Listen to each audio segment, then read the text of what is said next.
So let's talk about our networking threats. When it comes to networking threats, some of our issues include sniffing and eavesdropping. Who is sniffing the network? Anybody? I can download a sniffing program and throw it on my desktop and start looking for, I'm going to filter this and say, find me anything that says Dale in it and Rays. And maybe I'm going to modify that email so I add an extra digit or two to that email. We also need to be aware of ARP poisoning. And what we mean by ARP poisoning is this, and we'll get into this a little bit later on as well, but ARP is the Address Resolution Protocol, which is in charge of resolving an IP address to a MAC address, which is the NIC card, right?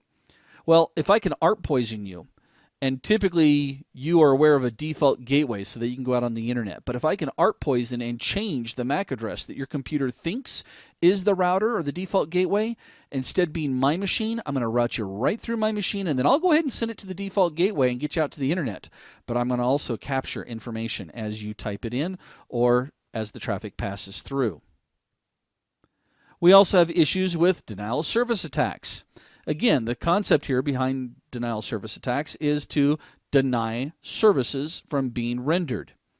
Sometimes, again, it's intentional. Sometimes it's not intentional. We also have spoofing, or pretending to be somebody that you're really not. Let's see, I'll put this in superhero terms. Superman pretends to be Clark Kent. I know, you thought I was going to go the other way around, didn't you?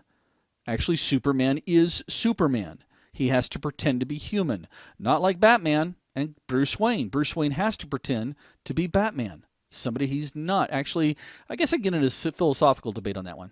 But spoofing is where I send information, packets, or emails, or anything across the network, but make it look like it came from another machine or another person.